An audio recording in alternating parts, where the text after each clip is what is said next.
I just think that it was his heart. His heart just kind of said, nah, it's time. You know, ultimately God called him home. Josh Osborne only weighed 49 pounds when he was rescued from an abusive home in Wilson County back in 2004. In the decades since, though, he helped pass a tougher child abuse law here in Tennessee to protect other children. And he carved out a life for himself. It was a life that came to an untimely end early this morning. If he was sick, you wouldn't know that he was sick. I mean, he never complained about anything, so he was always in good spirits. Toshua Brooks remembering her younger brother who lived his entire life on borrowed time. My name is Joshua Osborne. I am a survivor of child abuse. Osborne's story made national headlines. A heart transplant recipient as an infant, he would later be tied to a bed and starved by his father and stepmother for 9 years. After being rescued, Osborne lobbied for child abuse laws to include what his parents did to him, and he went on to become Goodwill's Retail Employee of the Year in 2009.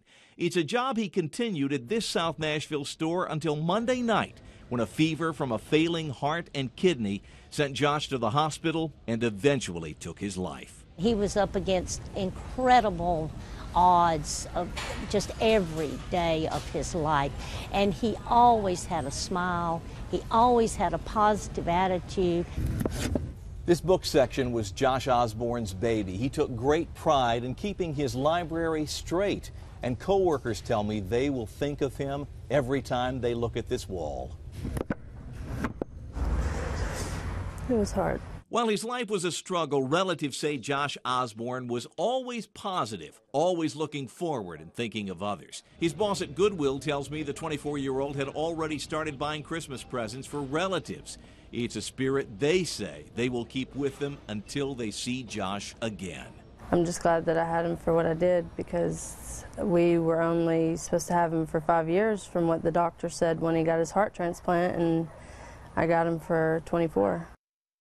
Now, this is certain. Josh Osborne touched a lot of lives in his 24 years. His family is hosting a celebration of life service next Friday. That's July the 11th at 7 p.m. at the Springhouse Worship and Arts Center on Old Nashville Highway in Smyrna. And relatives tell me the public is welcome.